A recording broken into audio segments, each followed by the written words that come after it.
Акыркы жылдары кыз келиндерге карата көрсөтүлгөн зордук, зомбулук үрөйдү учурат. Маселен, 2 айдын ичинде эле күйөөсү тарабынан кордолгон 2-3 учур катталып кетти.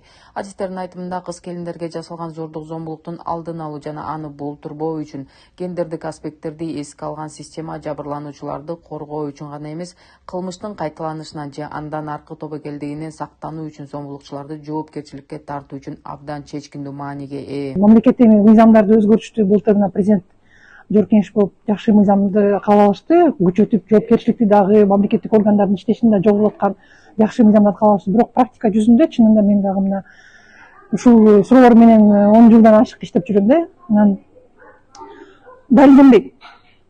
Ошол эле тергөөчү кызматкерлери иш саны көп болуп, анан ошол өспүрүмдөргө карата мисалы сурактарды жүргүзгөндө бул жаш балдар деп, анан кийин аялдарга дагы сурак жүргүзгөндө жаңы ыкмаларды, керектүү ыкмаларды колдонуу мындай киргизилген эмес да.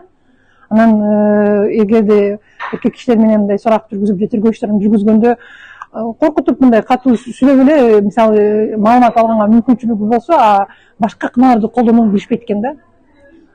Сөзсүз түрдө коркутуп далил чогултпай, негизи эми мен ойлойм ошол биздин тергөөчүлөрдүн, оперативдик кызматкерлердин дагы билим деңгээлин, тажрыйбасын жогорулатыш керек да. Жабырлануучулардын системага болгон ишеними башка көптөгөн адамдардын чындыкты айтуусуна түрткү берет жана потенциалдык кылмышкерлердин сот жоопкерчилигине тартылуудан коркуусуна талап коет. Бул акыры үйдөгү жана коомдогу зомбулуктун санын азайтат. Менин жеке практикама таянып ар дайым айтам, ушу үй бүлөлүк зомбулук көп болчу деп айтам. Сөзсүз мурда деле болгон, аябай эле болгон, азыр деле болуп жатат. Мисалы азыр болсо бул учурлар катталып, анан жалпы мамлекет тарабынан да көбүрөөк мындай маани берилип, көңүл берилип бул проблеманы чечүү максатында. Ошол үчүн булар прессага чыгып, журналисттерден мындай маек куруп ушул темага карата, анан зомбулук жалпы эле көбөйүп аткан санды айтып атат. Бирок каттоо саны менен көбөйүп атканын биз жылдардын көрүп атабыз.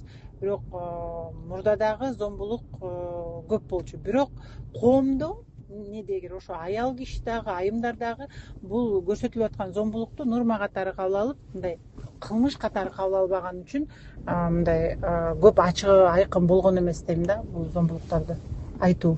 Социалдык кызматкерлердин аздыгы да көйгөйдү жаратат. Алардын саны көп болсо, маселени чечүү кыйла жеңил болмок. Адистер жер-жерлерде иштешмек, ошол эле кезде кыздарга өзүн коргоо боюнча маалымат берүү зарыл. Чоочун кишилер менен сүйлөшүү, өзүнүн денесине башкаларды жолотпоо өңдүү маалыматтарды ата-эне, ошондой эле мектепте айтып туруу зомбулуктун алдын алууга көмөк кылат. Өзгөчө шарттарды киргизүү менен ошол милиция, прокуратура кызматкерлердин, анан социалдык колдоо кызматынын дагы билим берүү тараптыкында жоопкерчилигин жогорулатыш керек. Кылмыш убагында алдын албай, кылмышты жаап жашырганга жанагынтип директорлор, мугалимдер өзлөрү аралашып, медицина кызматкерлери аралашып аткандан кылмышкерлер, кылмыш кылгандар жоопкерчиликке тартылбай калам деген так түшүнүгү бар да азырчы.